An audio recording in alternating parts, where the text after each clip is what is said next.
सदगुरुदेव भगवान की जय। कुछ दिन पूर्व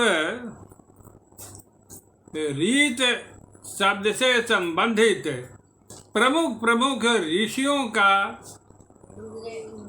वैदिक संदर्भ उद्धृत करते हुए उस पर व्याख्यान दिए गए थे। रीत का प्रयोग तो बहुत सारे ऋषि लोग किए हैं, लेकिन मैं केवल प्रमुख ऋषियों का ही मंतव्य प्रस्तुत करने के लिए सोचा, निर्णय लिया था।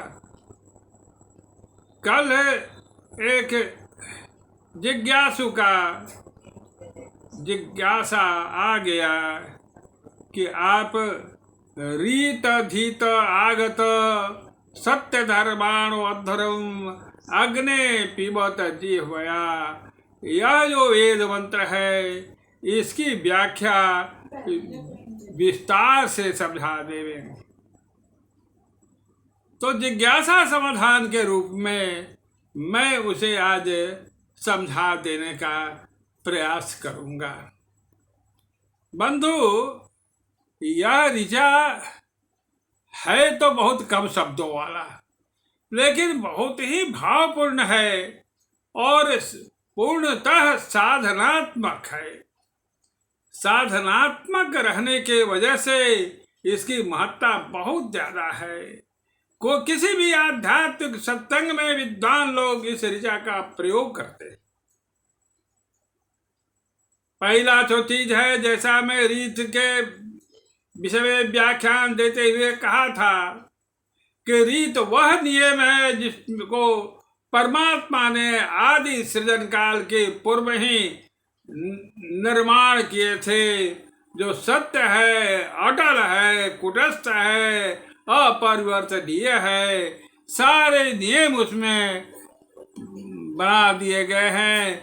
कैसे सृष्टि होगा, सृष्टि का आयु कितना दिन रहेगा, प्रलय अवधि कितना दिन रहेगा, और इसकी व्यवस्था कैसे होगी, इसके लिए कौन कौन लोकपाल क्या क्या दायित्व निर्वहन करेंगे।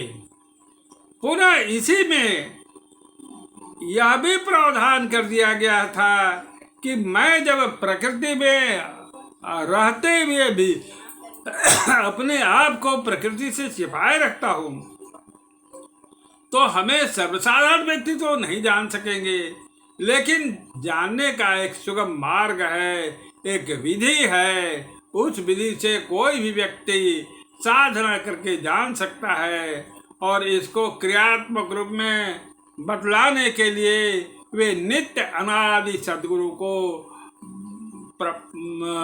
प्राधिकृत भी कर चुके थे।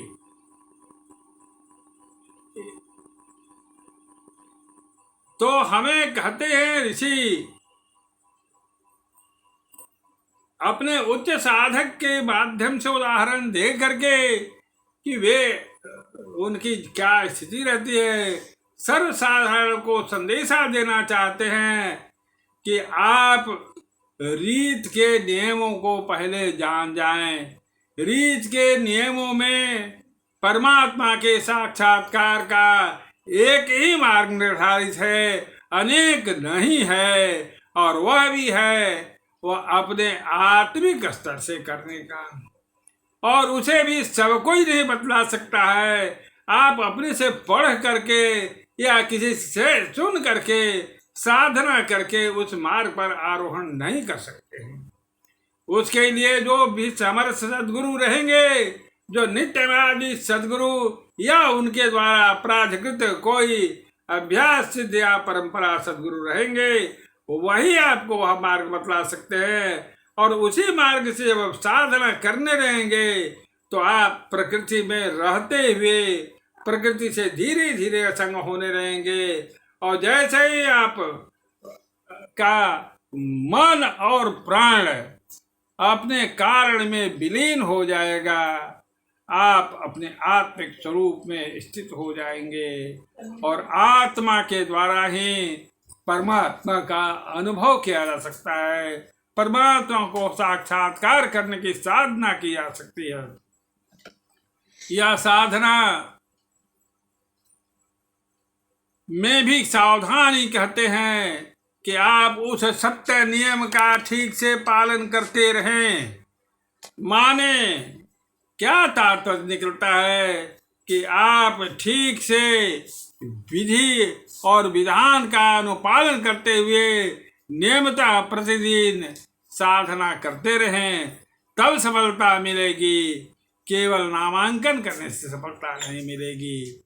और जब सफलता मिल जाएगी तो आप उस मार्ग पर ऊर्ध्वारोहण करने लगेंगे, और ऊर्ध्वारोहण करते करते आप एक अति संकीर्ण मार्ग से होते हुए परमात्मा के धाम, जैसे त्रिपाद अमृत सागर कहा जाता है, वहां पहुंच कर परमात्मा का साक्षात्कार कर लेंगे। परमात्मा का साक्षात्कार कर लेने के पश्चात ही आपका आवागमन का चक्र समाप्त होता है। अन्यथा कोई भी दूसरा साधना करके आप आवागमन आपका समाप्त नहीं होगा। उसके चलते वह सारे के सारे जो क्रियाकलाप होंगे वो कर्म के परिभाषा के अंदर आएंगे, और कर्म का एक निश्चित फल होता है जिसको भोगने के लिए संसार में आपको रहना पड़ेगा। रीत धीत आगत सत्य धर्माणो अध्वरम अग्ने पिबत जिह्वया। अब जब वहां आप पहुंच जाते हैं तब क्या स्थिति होती है कि आप परमात्मा के साथ युक्त हो जाते हैं, जुट जाते हैं। उसी स्थिति को योग कहा गया है। आप अब योगी हो गए।